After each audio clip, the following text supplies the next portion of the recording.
Saudara-saudara yang kekasih dalam Tuhan kita Yesus Kristus, sekarang ini saya sedang berada di Fatukopa, Timur Tengah Selatan, bersama dengan Pak Yakob dengan anaknya.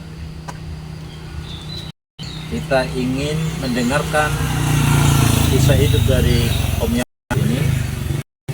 Dia adalah seorang anak Tuhan yang menurut saya punya keunikan. Kenapa dia punya keunikan? Karena dia terlahir dengan kondisi fisik di mana tangannya sebelah seperti ini, tangan kanan.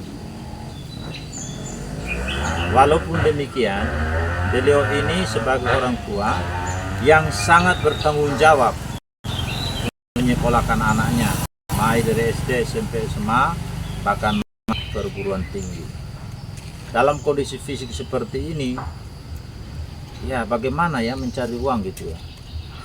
Tapi itulah sebagai seorang bapak yang bertanggung jawab, beliau tinggalkan kampung ke Kupang, kos di sana, dia jualan untuk membiayai baik itu biaya kosnya, demikian juga membiayai kuliah anaknya.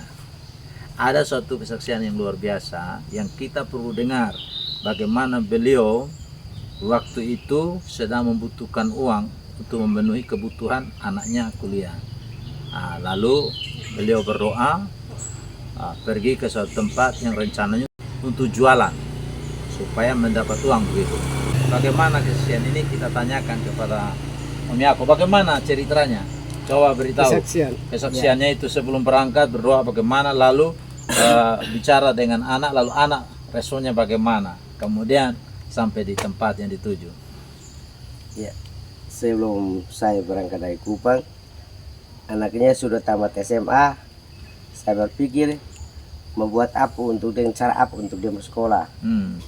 Dengan cara apa dia bersekolah? Dia pun mama bilang kita tidak punya apa-apa untuk kasih sekolah. Ayah saya bilang kuliah maksudnya dia? Ya, dia mau kuliah. Dia duluan pergi Kupang, dia jualan balon yang baling-baling. Hanya dia pun mama bilang bapak pi lanjut dia penjualan, dia kuliah. Saya bilang bisa juga. Yang penting kita udah sepakat, saya tiba mama di sini. Mama tinggal di kampung, saya setuju dengan mama punya usulan. Saya kain di Kupang, jual di sana. Dia daftar di Undangan tidak lulus, daftar tapi lulus. Di situ persyaratan banyak untuk belanja. Dia belanja untuk masuk kampus, uang kurang 1 juta lebih. Dia bilang, bapak pulang dari kampung jual babi. Saya bilang, baik, kita bisa jual. Tetapi, kalau... jadi di kampung ada babi juga ya? Mama yang tanggung jawab untuk cara itu babi itu ya? Yang sapi juga ya? Iya, tidak ada sapi. Tidak ada sapi, tidak ada babi. Jadi anak bukan untuk memenuhi kebutuhan uang sekolah itu, uang kuliah itu, pulang kampung untuk jual babi. Tapi kan babinya belum tentu terjual untuk memenuhi kebutuhan yang mendesak itu. Jadi langkah selanjutnya dilakukan apa? Saya bilang, kalau kita bisa sambil bersama, Pak ada orang ada uang langsung beli babi baik.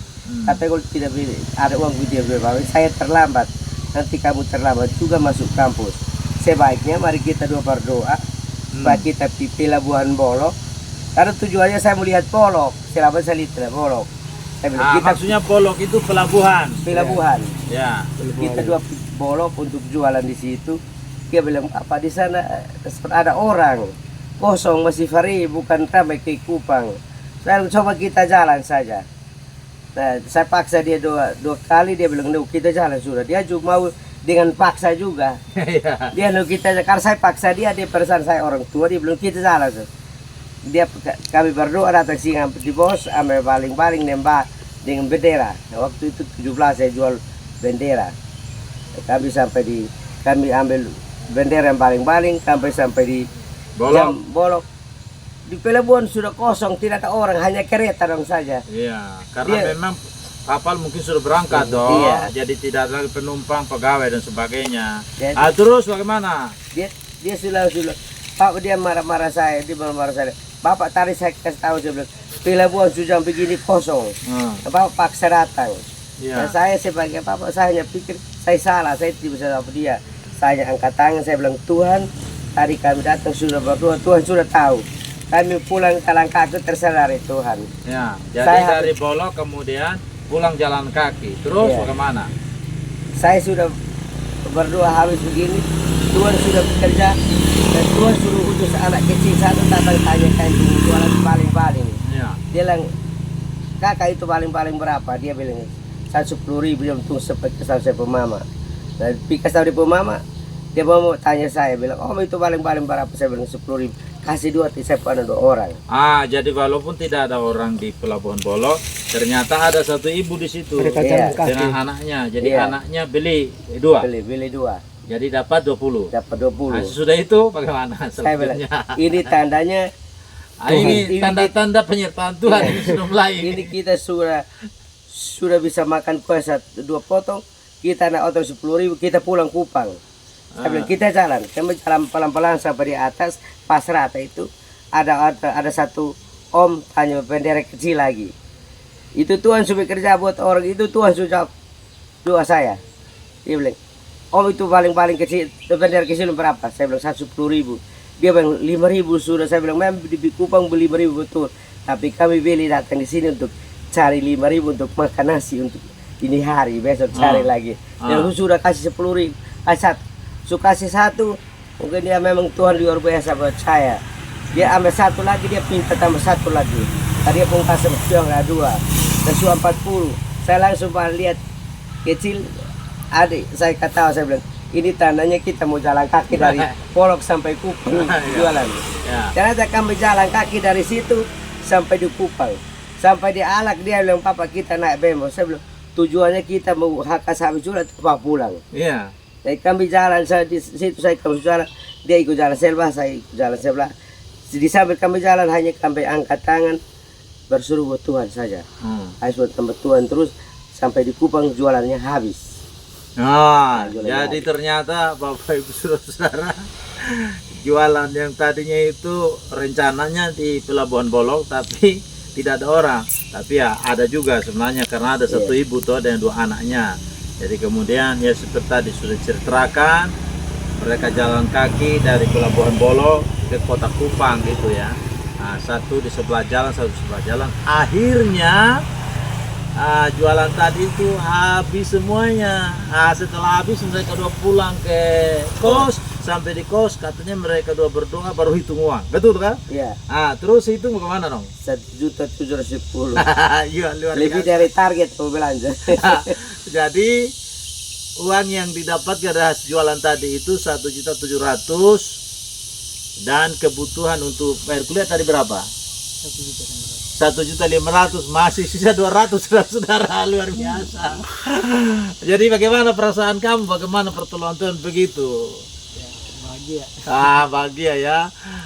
Demikian saudara-saudara kesaksian hidup dari Pak Yakob dan anaknya Erwin.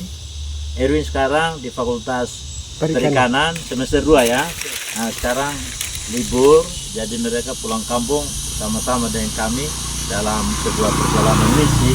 Dan saya tertarik dengan sisi Om Yakob ini, maka saya rekam dalam bentuk video dan nanti saya akan posting di YouTube, di TikTok, kemudian di snack video, kemudian di Facebook. Karena ini merupakan kejadian yang unik. Jadi begini saudara-saudara, kalau kita mempunyai kebutuhan dalam hidup ini, jangan kecewa, ambil tindakan iman seperti Om Yakob. Amin. Ternyata apa yang terjadi? Tadinya memang tidak ada orang lagi yang diharapkan banyak di pelabuhan. Kita tahu kan banyak orang di pelabuhan toh, tapi ternyata tinggal satu ibu saja di situ. Tapi kemudian ibunya beliau jalan kaki dengan anak jualan, akhirnya jualannya habis. Dan mereka punya uang dari hasil jualan 1.700.000, kebutuhan untuk biaya kuliah hanya 1.500.000, masih sisa lagi 200.000. Ya. Nah, kita teringat toh 200 kami masih gunakan sampai sekarang. ya, 200 untuk modal lagi ya, dan Ya, untuk makan minum juga ya. Masih Jadi- gunakan sampai sekarang. Jadi bayangkan, Barcode. ya, jadi itu kita teringat tuh Tuhan Yesus kan, ketika dia bilang begini sama murid-murid, ini jangan kita suruh pulang ini orang-orang, kita kasih makan mereka. Murid-murid bilang, bagaimana kasih makan orang begini banyak? Apa yang ada pada kalian serahkan? Ada 5 ketur roti 2 ikan. Akhirnya diserahkan. Apa yang terjadi? Dimakan oleh 5.000 orang. Belum terhitung perempuan dan anak-anak. Sisa 12 baku tuh. Kira-kira walaupun tidak sama persis, tapi Om Yakob juga sudah mengalami hal seperti itu. Masih sisa lagi dari kebutuhannya ada. Jadi Bapak Ibu, kalau kita ada pergumulan atau masalah, datang saja ke Tuhan Yesus. Amin. Jangan datang kepada manusia. Amin. Mujizat terjadi seperti yang dialami oleh Om Yakob, sehingga membuat anaknya bahagia. Haleluya. Dari Fatu Kopa, Timur Tengah Selatan, kami sampaikan salam bagi saudara sekalian. Tuhan Yesus memberkati.